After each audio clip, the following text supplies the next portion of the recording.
Hey guys, இன்னையிலேருந்து நாம் ஒரு புது சீரீஸ் பார்க்க போகிறோம். அதுவும் ஹிஸ்டாரிக்கல் ட்ராமா. நிறைய பேருக்கு ஹிஸ்டாரிக்கல் ட்ராமா ரொம்ப பிடிக்கும். எனக்கும் அப்படித்தான். அவங்க போட்டிருக்கிற ட்ரெஸ்ஸு, அந்த காலத்தில் உள்ள இடங்கள் எல்லாமே பார்க்கறதுக்கு ரொம்ப அழகாக இருக்கும். அதுலேயும் இந்த ட்ராமாவில் செஸ் கேம் மாதிரி தந்திரமாக நிறைய காய்களை நகர்த்துவாங்க. ரொம்ப இன்ட்ரெஸ்டிங்காக இருந்துச்சு. கூடவே காமெடியும் சேர்த்து ஒரு நல்ல ட்ராமாவாக இருந்துச்சு. இந்த ட்ராமாவோட ஒன்லைனர் கேளுங்களேன், கொஞ்சம் வித்தியாசமாக இருந்துச்சு. அந்த காலத்து கொரியாவை ஜோசன்னு சொல்லுவாங்க. ஜோசன்ல கல்யாணம் ஆகி கணவனை இழந்த பெண்கள் மறுமணம் செஞ்சுக்க கூடாது, கடைசி வரைக்குமே விடாவாக தான் இருக்கணும். அப்படி இருக்கிற பொண்ணுங்களை கடத்தி கல்யாணம் பண்ணி வைப்பாங்க. அதுக்கு பேர் போசம். நம்ம ஹீரோ அந்த தொழில் பண்ற ஆள் தான். ஒரு நாள் தெரியாதனமா அந்த நாட்டோட இளவரசியவே கடத்திடுறான். எப்படி வித்தியாசமா இருக்கா? சரி, இப்ப ஃபர்ஸ்ட் எபிசோட்குள்ள போலாம். எபிசோட் ஸ்டார்டிங்ல யாரோ ஒருத்தங்க படம் வரைஞ்சிட்டு இருக்காங்க. கையை மட்டும் தான் காட்டுறாங்க. அவங்க வரைய அந்த சீன் நட்சத்திர நமக்கு நடக்கிற மாதிரி கட்டுறாங்க. 2 பேரும் முகமூடி போட்டுட்டு ஒரு வீட்டுக்குள்ள எகிரி குதிக்கிறாங்க. அப்படியே இப்போ படம் வரைஞ்சிட்டு இருக்கிறது யாருன்னு காட்டுறாங்க. ஒயிட் கலர் ட்ரெஸ் போட்ட 2 லேடிஸ் ஒரு ரூம்ல இருக்காங்க. அதுல ஒரு பொண்ணு தான் இந்த படம் வரையுது. பக்கத்துல இன்னொரு பொண்ணு தூங்கிட்டே எம்ப்ராய்டிங் பண்ணிட்டு இருக்கா.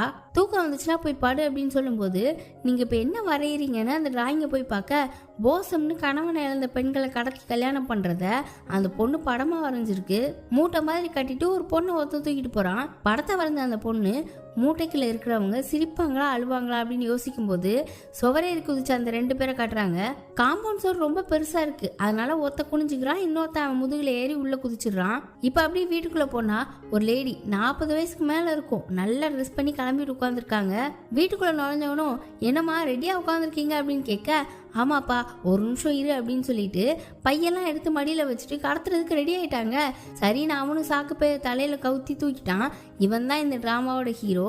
இவன் பேரு பாவு. இப்ப இந்த வீட்டை விட்டு வெளியே வந்ததும் கூட இன்னொருத்த வந்ததுனால அவன் ஹீரோக்கு அண்ணன் மாதிரி. வின்னர் படத்துல உள்ள பிரசாந்த் வடிவேல் காம்போ தான். இப்ப 2 பேரும் மூட்டையோட அங்கிருந்து ஓட அந்நேரம் பார்த்து ரோந்து பண்ணியில உள்ள வீரர்கள் 2 பேரும் அந்த பக்கமா வராங்க. என்ன பண்றதுனே தெரியாம ஒரு இடத்துல ஒளிஞ்சுக்கிட்டு மூட்டைக்குள்ள இருக்க அந்த லேடி கிட்ட மாட்டிக்கிட்டா உங்களுக்கும் அசிங்கம் எங்களுக்கும் அசிங்கம், சத்தம் போடாம இருங்க அப்படின்னு சொல்லிட்டு அண்ணன் கிட்ட நீங்க எங்கே இருங்க, நான் ஒரு ஐடியா பண்றேன் அப்படின்னு அந்த வீரர்கள் பக்கத்துல போய் வேணும்னே வம்பு பண்ணி துரத்த வச்சு வேற ஒரு பக்கமா தசை திருப்பிட்டான். லேடியோட அண்ணன் போக வேண்டிய இடத்துக்கு ரீச் ஆகி லேடியை ஒப்படைச்சிட்டான். இந்த லேடிக்கு தெரிஞ்ச ஆள் தான் கடத்தி கொண்டு வர சொல்லியிருக்காரு. அந்த நைட்டே அவங்கள அவர் கல்யாணமும் பண்ணிக்கிறாரு. இந்த லேடியை கடத்தி கொண்டு வரதுக்கு பேசினது 10 காசு. ஆனால் நம்ம அண்ணன் இருக்காரு, எக்ஸ்ட்ரா 2 காசு சேர்த்து 12 வாங்கிட்டாரு. அங்கேருந்து கிளம்புறதுக்கு முன்னாடி அந்த ஆள்கிட்ட அக்காக்கு இது 2வது கல்யாணம்னு அவங்கள மோசமாக நடத்தினா திரும்ப வந்து கூட்டிகிட்டு போயிடுவோன்னு என் தம்பி சொல்லியிருக்கான் அப்படின்னு ஒரு வார்னிங்கை கொடுத்துட்டு கிளம்ப அங்கே ஹீரோவும் வீரர்கள் கிட்ட இருந்து தப்பிச்சிட்டான். இப்போ அண்ணனும் ஹீரோவை பார்த்துட்டான். அங்கே வாங்கினது 12 காசு தானே, ஆனால் 10 காசுன்னு சொல்லி அதில் பங்கா 5 காசை மட்டும் கொடுக்குறான். நம்ம ஹீரோவும் அதை வாங்கிக்க அடுத்து 2 பேர் சேர்ந்து சூதாட்டத்துக்கு போகிறாங்க. ஏற்கனவே இவங்க கிட்ட காசு கிடையாது. அதுலேயும் சம்பாதிச்ச காசை உடனே சூதாட்டத்துக்கு கொண்டு வந்துட்டாங்க. ஜெயிக்கவும் மாட்டேங்கிறாங்க. அப்புறம் பிளான் பண்ணி ஏமாத்தி ஜெயிக்கலான்னு பார்த்தா மாட்டிக்கிட்டு அடிதான் வாங்கிட்டு இருக்காங்க. அடிச்சு துரத்துனதுமே வெளியில ஒரு இடத்துல உட்காந்து அடுத்து வயசான ஒருத்தர் ஒரு பொண்ணு கேட்டிருக்காரு. அவருக்கு ஏதாவது பொண்ணை கடத்திட்டு வந்து கொடுக்கணும் அப்படின்னு அண்ணன் சொல்லிட்டு இருக்க, 60 வயசு கிழவனுக்குலாம் எந்த பொண்ணையும் கல்யாணம் பண்ணி வைக்க முடியாதுன்னு ஹீரோ சொல்லிட்டான்.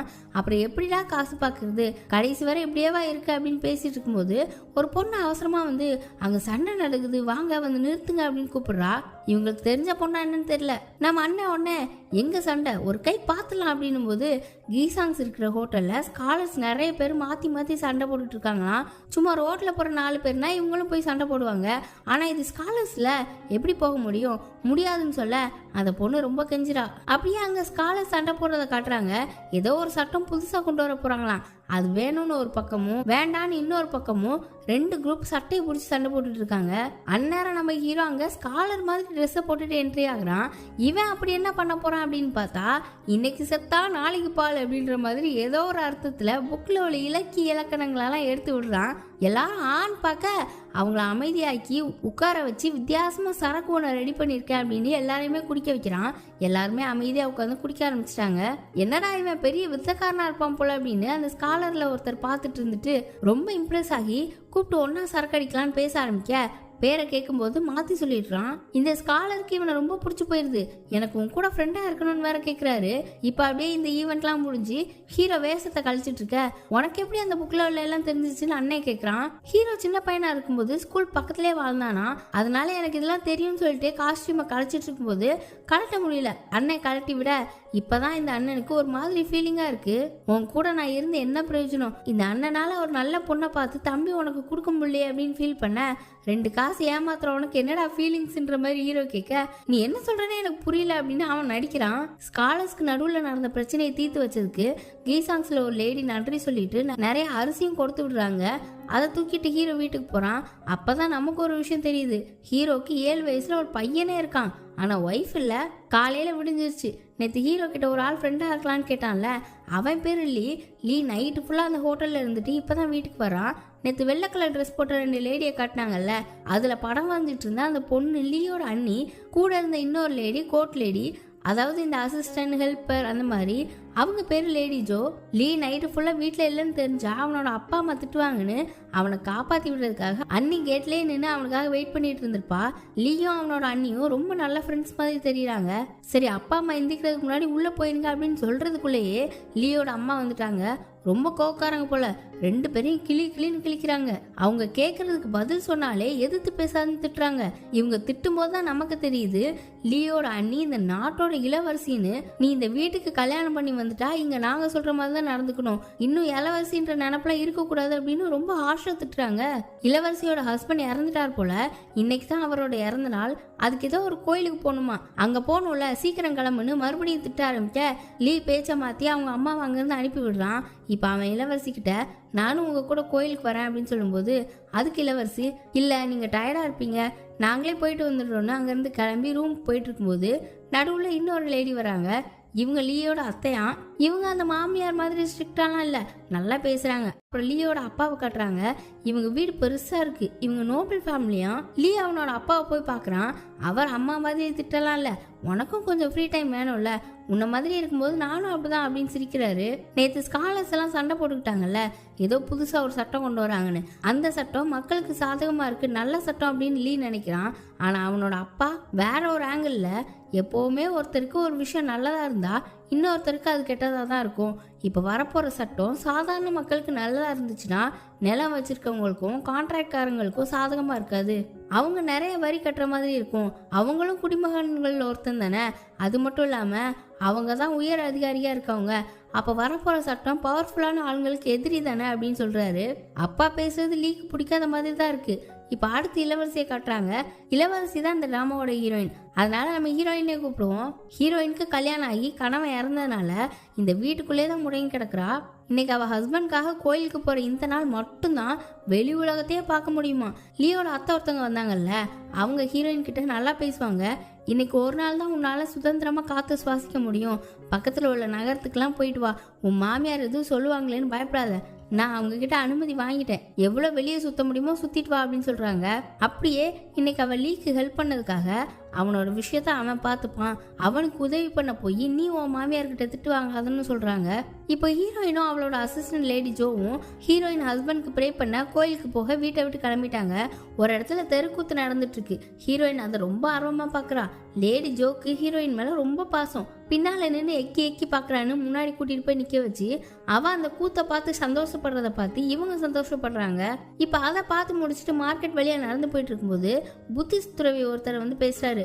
சிலர் மட்டும்தான் நாட்டோட அரசர் இளவரசி எல்லாம் பார்த்துருப்பாங்க, இந்த துறவிக்கு இளவரசியை தெரிஞ்சிருக்கு, கோயிலுக்கு போக போறீங்களா அப்படின்னு பேசிட்டே இருக்க அந்த மார்க்கெட்ல ஏதோ சண்டை நடக்கிற மாதிரி தெரியுது. யாரான்னு பார்த்தா நம்ம ஹீரோ தான். ஒருத்தங்கிட்ட சூதாட்டத்துக்கு காசு இருக்கு, வாங்கின காசை திருப்பி கொடுக்கறதுக்கு காசு இல்லை அப்படிதானே அப்படின்னு மிரட்டுறான். அப்ப அங்க பெருசா தடிமாடி மாதிரி ஒருத்தன் வந்து ஹீரோ அடிக்க ஆரம்பிச்சிட்டான். கூட நம்ம அண்ணன் தான் வந்திருப்பாரு. அடியால பார்த்ததுமே எனக்கும் இதுக்கும் சம்மந்தம் இல்லப்பா அப்படின்னு எஸ்கேப் ஆயிட ஹீரோ மட்டும் அடிவாயிட்டு இருக்கான். இதை பாக்குறதுக்கு ஒரு கூட்டமே கூடிருச்சு. ஹீரோயின் லேடி ஜோ துறவின்னு எல்லாருமே நின்று பாக்குறாங்க. நம்ம ஹீரோயின்க்குலாம் என்னது இப்படி அடிச்சுக்கிறாங்களேன்னு ஷாக்கா இருக்கு. தடிமாடு வேற ஹீரோவை போட்டு அந்த அடி அடிக்கிறான். அடிச்சு அப்படியே தூக்கி எறிய கரெக்டா ஹீரோயினோட கால் பக்கத்துல வந்து ஹீரோ விழுறான். குப்புற விழுந்தவன் தான், பேச்சு மூச்சே காணும். லேடி ஜோலாம் செத்துட்டானான்னு பார்த்துட்டு இருக்க மெதுவாக கண்ணை திறக்கிறான். எழுந்திருக்கவே முடியல. கஷ்டப்பட்டு எந்திரிக்கிறேன்னு ஹீரோயின் காலை வர அமுக்கிட்டு எந்திரிச்சிட்டு இருக்கான். எந்திரிச்சு நின்றுட்டு அப்போ சண்டை போடலான்னு முடிவு பண்ணிட்டேன் அப்படின்னு சொல்லி சட்டையை கலட்டுறான். ஹீரோயினும் லேடி ஜோவும் அச்சச்சோன்னு அந்த பக்கம் திரும்பிக்க இவன் மலமாடை அடிக்கிறதுக்கு கத்திட்டே ஓடுறான்.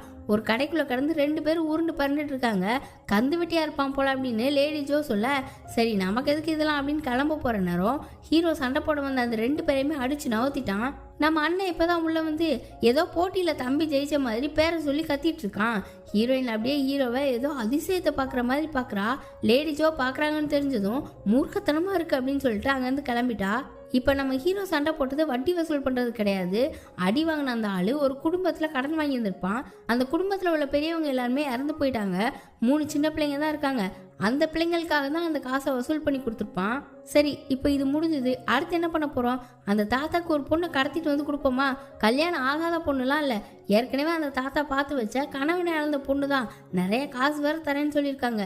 இந்த ஒரே ஒரு வாட்டி மட்டும் பண்ணுவோம். 20 காசு தராங்களாம் அப்படின்னு அண்ணன் ஹீரோவை கன்வின்ஸ் பண்ண ட்ரை பண்ண 20 காசா? 50 காசு கொடுத்தா கூட நான் பண்ண மாட்டேன் அப்படின்னு ஹீரோ சொல்ல அண்ணன் சும்மா இருக்காம என்ன பொண்டாட்டி ஞாபகம் வந்துருச்சா அப்படின்னு கேட்குறான். ஹீரோக்கு வருதே கோவம். அவளை பற்றி பேசாதுன்னு எத்தனை வாட்டி சொல்லியிருக்கேன்னு சட்டையை பிடிச்சி திட்டுறான். சரிப்பா பேசல. இப்போ நம்ம பண்ண போகிறோமா இல்லையா? 20 காசை வச்சு உன் பையனுக்கு அதை வாங்கி கொடுக்கலாம் இதை வாங்கி கொடுக்கலான்னு கன்வின்ஸ் பண்ண சரி 30 காசு நான் வரேன் அப்படின்னு ஹீரோவும் சொல்லிடுறான். சரி 30 காசு தானே வாங்கி தரேன், எப்போ களத்தில் இறங்க போகிறோம் அப்படின்னு கேட்க ஹீரோக்கு இன்னைக்கு ஏதோ முக்கியமான வேலை இருக்கான், அங்கே போகிறேன்னு கிளம்பிட்டான். அடுத்து இப்போ இங்கே கட் பண்ணி லீயை கட்டுறாங்க. அவன் வால் சண்டையை நல்லா போடுவான் போல. வெறிய வாழை வச்சு ப்ராக்டிஸ் பண்ணிட்டு இருக்கான். ப்ராக்டிஸ் பண்ணுற மாதிரி தெரியல. அவன் அம்மா ஹீரோயினை திட்டினதை யோசிச்சு வெறி ஆகுறான். இவனுக்கும் ஹீரோயினை முன்னாடியே தெரிஞ்ச மாதிரி எதோ யோசிச்சு பார்க்குறான். இதெல்லாம் யோசிச்சு வாழை வச்சு சீவிட்டு இருக்கும்போது அவன் அப்பா வராரு. இவனுக்கு இன்னொரு அண்ணன் இருக்கான், அவன் போலீஸ் சீஃப். இப்போ லீவ் படிக்காமல் இங்கே வந்து வாழை வச்சு ப்ராக்டிஸ் பண்ணுறது அண்ணனுக்கு பிடிக்கல, திட்டுறான். இப்போவும் அப்பா ஆனால் சப்போர்ட் தான் பண்ணுறாரு. படிக்கலனா என்ன, வால் நல்லா வீசுறான்ல, ராணுவ அதிகாரி ஆகுறதுக்கு தேர்வு எழுத வேண்டியதுதான் அப்படின்னு சொல்ல அண்ணன்காரன் ஒரு மாதிரி பார்க்குறான். இந்த லீக்கு ஏதோ ஒரு பொண்ணை பார்த்து வச்சுருப்பாங்க போல். அந்த பொண்ணோட தாத்தா இவனை பார்க்கணும்னு சொல்லியிருந்திருக்காரு. அதுக்காக அனுப்பி விடுறாங்க. குதிரையில் கிளம்பிட்டான். இன்னொரு பக்கம் ஹீரோயின் கோயிலுக்கு போய் அவள் ஹஸ்பண்டோட பேரை வச்சு படையெல்லாம் வச்சுருக்காங்க. அங்கே போய் சாமி கும்பிட்றா. அப்போ அதே கோயிலுக்கு ஹீரோவும் அவனோட பையனும் வர்றாங்க.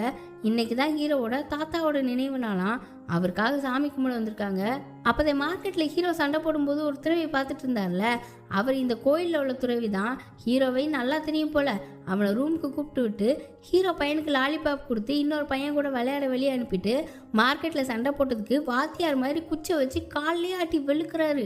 வெளியே அனுப்பின ஹீரோவோட பையன் இன்னொரு குட்டி பையன் கூட சேர்ந்து லாலிபாப் சாப்பிட்டுட்டே விளையாடிட்டு இருக்கும்போது அந்த வழியாக தான் ஹீரோயின் போகிறா. அந்த இன்னொரு குட்டி பையனுக்கு ஹீரோயின் இளவரசின்னு தெரிஞ்சிருக்கு. இவன்கிட்டையும் சொல்கிறான், எது இளவரசியா அப்படின்னு ஆச்சரியமா பார்க்க உள்ள ஹீரோவுக்கு அடி விழுந்துட்டு இருக்கு. இப்பதான் நமக்கு நிறைய விஷயம் தெரிய வருது. ஹீரோக்கு ஒரு அம்மாவும் தங்கச்சியும் இருக்காங்க. இவன் கூட இல்லாம வேற எங்கேயும் இருக்காங்க. அவங்களுக்கு அப்பப்போ காசு கொடுத்து விடுவான். அதை இந்த துறவி தான் கொண்டு போய் கொடுப்பாரு. அப்பாவும் தாத்தாவும் இறந்து போயிட்டாங்களாம். நீ பண்ணுறதெல்லாம் உன் பையனுக்கு தான் போய் சேரும். உனக்கு எப்போ தான் அறிவு வரப்போதோ அப்படின்னு அடிக்கும்போது நான் என்ன பண்ணுறது, நான் என்ன வேணும்னா இப்படி பண்ணிட்டு இருக்கேன், என் வாழ்க்கையே இப்படி ஆயிடுச்சு, அதுக்கு நானா காரணம்னு ரொம்ப கோவமா கண்ணெல்லாம் கலங்கி போய் சொல்கிறான்.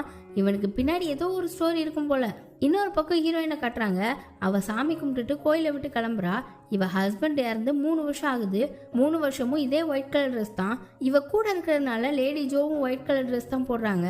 இனிமையாச்சும் நீங்கள் வேற ட்ரெஸ் போடலாம்ல இளவரசின்னு லேடி ஜோ கேட்கும்போது என்னால் என் அப்பாவும் அம்மாவும் வாழ்க்கை ஃபுல்லாக வருத்தப்படுற மாதிரி ஆயிடுச்சு, நான் ரொம்ப பாவம் பண்ணியிருக்கேன் அப்படின்னு ரொம்ப ஃபீல் பண்ணுறா. இப்போ இவங்க 2 பேரும் பேசிட்டு அந்த கோயிலேருந்து கிளம்பி சரிவான ஒரு இடத்துல நடந்து போயிட்டு இருக்காங்க. அப்போ காற்று ரொம்ப அடிக்குது. மழை வர மாதிரி இருக்கவும் லேடி ஜோ கொடையை வரிக்கலான்னு போக காற்றுல கொடை அப்படியே பறந்து போகுது. பார்த்தா பக்கத்தில் தான் ஹீரோ நிற்கிறான். அவன் அவனோட வாழ்க்கையை பற்றி யோசிச்சு ஃபீல் பண்ணிட்டு இருக்க லேடி ஜோ கொடையை பிடிக்க கஷ்டப்படுறதுக்கு ஓடுறத அவன் பார்க்கல. லேடி ஜோவும் அந்த கொடையை கொஞ்சம் பிடிங்க அப்படின்னு கத்தும்போது அவன் காலிலே விழலை. ஹீரோயின் உடனே யார் இவன், ஏன் இப்படி யோசிச்சுட்டு நிற்கிறான் அப்படின்னு அவன் முகத்தை பார்க்க அப்போதான் மார்க்கெட்டில் சண்டை போட்டவன்னு தெரியுது. என்ன இப்படி யோசிச்சுட்டு இருக்கானே அப்படின்னு பார்த்துட்டு அவளும் அவளோட சோகத்தை யோசிச்சுட்டே ஃபீல் பண்ண ஆரம்பிச்சிட்டா. கொஞ்ச நேரம் கழிச்சு லேடி ஜோ கொடையை பிடிச்சிட்டு வராங்க.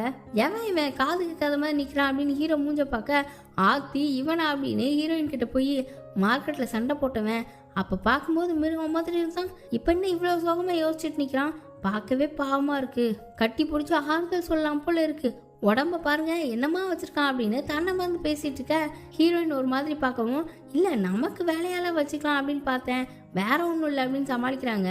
அப்படியே பேசிட்டே 2 பேரும் கிளம்பிட்டாங்க. இப்போ நல்லா மழை பெய்யுது.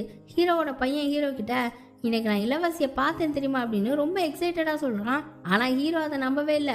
சின்ன பையன் சும்மா போய் சொல்கிறான்னு நினைக்கிறான். இப்போ நைட் ஆயிடுச்சு. அடுத்து பொண்ணு கடத்த ரெடி ஆயிட்டாங்க.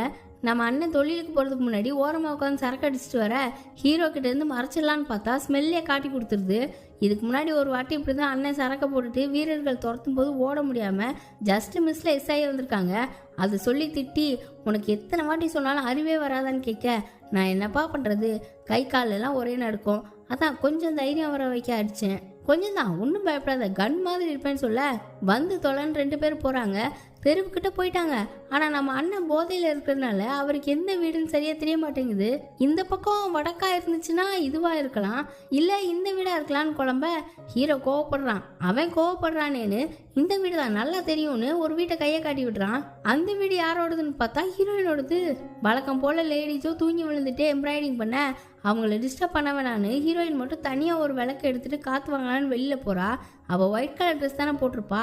அதை பார்த்துட்டு நம்ம அண்ணன், இதோ பாடுறா நான் சொன்னேன்ல அந்த வீடு தான், வெள்ளை கலர் ட்ரெஸ்ஸோட ஒரு பொண்ணு போகுதுன்னு சொல்ல ஹீரோவும், சரி நான் உள்ளே போகிறேன், நீ வெளியில் இருந்து ஆளுங்க வராங்களான்னு பாரு அப்படின்னு சொல்லிட்டு சுவர் ஏறி உள்ளே குதிச்சுட்டான். ஹீரோயினோட ரூமுக்கு வெளியில் லேடி ஜோவோட செருப்பு கிடக்கும். அதை பார்த்துட்டு உள்ளதான் பொண்ணு இருக்குன்னு கதவை திறக்கலான்னு போகும்போது ஹீரோயின் அந்த ரூம் பக்கத்தில் வந்துட்டா. ஹீரோ டக்குன்னு போய் ஒளிஞ்சுக்கிட்டான். ஹீரோயின் வெள்ளை கலர் ட்ரெஸ் போட்டுருக்கதை பார்த்ததும், அப்போ இதுதான் நம்ம கடத்த வேண்டிய பொண்ணு அப்படின்னு அவள் பின்னால் போய் நிற்கிறான். அவளுக்கு யாரோ பின்னால் நிற்கிறாங்களேன்னு ஃபீல் ஆயிட்டு திரும்பி பார்த்தா ஹீரோ துணியை வச்சு முகத்தை மறைச்சிட்டு தான் வந்திருப்பான். அதை பார்த்ததுமே அவளுக்கு பயமாயிட்டு திருடேன்னு நினச்சிட்டா. யாரா நீ அப்படின்னு கேட்கும்போது டக்குன்னு கிட்ட வரான். இப்போ உள்ள லேடி ஜோவை காட்டுறாங்க. அவங்க தூங்கி எழுந்து இப்போ தான் கண்ணை முழிச்சு பார்க்குறாங்க. பக்கத்தில் ஹீரோயின் இல்லைன்னு கரெக்டாக வெளியில் வர ஹீரோ அதுக்குள்ளே ஹீரோயினை சாக்குப்பையில் போட்டு தோளில் தூக்கிட்டு அங்கேருந்து கிளம்புறான். லேடி ஜோ இளவரசி இளவரசின்னு கத்திட்டு திருடேன் வாங்க வாங்கன்னு சத்தம் போட அவன் ஹீரோயினோட அங்கேருந்து ஓட ஆரம்பிச்சிட்டான். வெளியே தானே அண்ணன் காவலுக்கு இருந்தான். அவனையும் கூட்டிகிட்டு அங்கேருந்து ஓட பொண்ணை சேர்க்க வேண்டிய வீடு கிட்ட வந்துட்டாங்க. பொண்ணை ஒப்படைச்சிடலான்னு பார்த்தா அந்த வீட்டுக்குள்ளேருந்து 2 பேர் பதட்டமாக வராங்க. பொண்ணை கொண்டு வரோம்னு அந்த கிழமை என்ன எல்லார்ட்டையும் சொல்லிட்டானான்னு பார்த்துட்டு இருக்கும்போது வேற 2 பேரும் அவசர அவசரமாக அந்த வீட்டுக்குள்ளே போகிறாங்க. இது வேற விஷயம் போலன்னு இவங்க ஒளிஞ்சிருக்க. அண்ணன் இருந்துட்டு, நீ ஃபர்ஸ்ட் இந்த பொண்ணை இங்கேருந்து உன் வீட்டுக்கு கூட்டிகிட்டு போயிரு, நான் இங்கேருந்து என்ன விஷயம்னு தெரிஞ்சுட்டு வரேன் அப்படின்னு ஹீரோவை அனுப்ப அவனும் வீட்டுக்கு போக காலையில் ஆயிடுச்சு. வீட்டுக்குள்ளே ஹீரோயினை மூட்டையோட இறக்கி வைக்க பையனும் வந்துட்டான். என்னப்பா இதுன்னு கேட்க, எதுவும் கேட்கக்கூடாது, இதை தொடவும் கூடாது புரிஞ்சுதா அப்படின்னு சொல்லிட்டு வெளியில் போயிட இந்த குட்டி பையனுக்கு உள்ள ஏதோ பெருசாக இருக்கிற மாதிரி தெரியுது. மூட்டையை பார்த்துட்டே உட்காந்துட்டு இருக்கான். வெளியில் நம்ம அண்ணன் அவசர அவசரமாக ஓடி வந்து, நம்ம கிட்ட பொண்ணு கேட்ட அந்த கிழமை செத்துட்டானா, அதனால தான் அவ்வளோ பேர் வந்திருக்காங்க அப்படின்னு சொல்ல உள்ள அந்த குட்டி பையனை பார்த்தா ஆர்வம் தாங்காம மூட்டையோட கீழ்ப்பக்கத்தில் உள்ள கயிறு அவுத்து ஹீரோயினோட காலை மட்டும் பார்த்துட்டான். அதை பார்த்து ஷாக் ஆகிட்டு இருக்கும்போதே, என்னடா பண்ற, தொடக்கூடாதுன்னு தானே சொன்னேன் அப்படின்னு ஹீரோ உள்ள வர எதுக்குன்னு தெரியல குட்டி பையன் ஒரு மாதிரி சந்தோஷமா ஹீரோவை பார்க்குறான். சாப்பிடும்போது எட்டி எட்டி அந்த மூட்டையே பார்த்துட்டு தான் இருக்கான். இவன் வீட்டில் இருந்தால் ஏதாவது பிரச்சனை வரும்னு ஹீரோ அவன்கிட்ட, இன்னைக்கு ஃபுல்லாக நீ வீட்டுக்கே வரக்கூடாது, வெளியில் எங்கேயாவது போய் விளையாடு அப்படின்னு சொல்ல சரி சரின்னு சொல்லிட்டு வெளியிலையும் போயிடுறான். என்ன உடனே சரின்னு வெளியே போயிட்டானேன்னு பார்த்தா வெளியில் ஒளிஞ்சிருந்து ஹீரோ வெளியே போனதும் வீட்டுக்குள்ளே வந்துட்டான். மெதுவாக மூட்டை பக்கத்தில் போய் மூட்டை மேலே உள்ள கயிறை கழட்டி ஹீரோயினையும் பார்த்துட்டான். அவன் இன்னுமே கண்ணு முழிக்கல.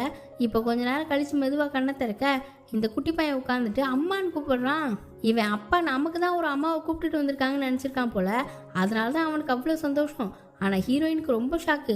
இப்போ அந்த பையன் இருந்துட்டு, இப்படி கட்டி வச்சிருக்கிறது உங்களுக்கு கஷ்டமாக இருக்கா, கொஞ்சம் வெயிட் பண்ணுங்க, இப்போ அப்பா வந்துடுவார் அப்படின்னு சொல்கிறான்.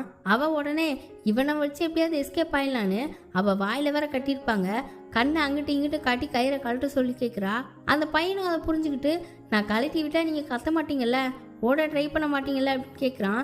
அவளும் தலையாட்ட கயிறை கலட்ட பக்கத்தில் போயிட்டான். இன்னும் ஒன்று நீங்கள் எனக்கு அம்மாவாக இருப்பீங்களா, சத்தியம் பண்ணுங்க அப்படின்னு கேட்குறான்.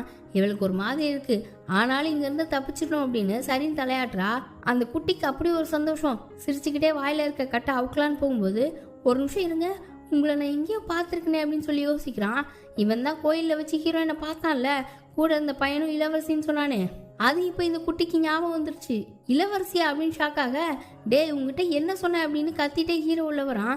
அந்த பையன் உடனே, நீ ஏன்ப்பா இவ்வளோ பேராசப்படுற, நம்ம இருக்கிற நிலைமைக்கு நமக்கு இளவரசி வேணுமா அப்படின்னு கேட்க, என்னடா வளரன்னு கேட்கும்போது, உனக்கு தெரியாதா, இவங்க நம்ம நாட்டோட இளவரசி அப்படின்னு சொல்கிறான்.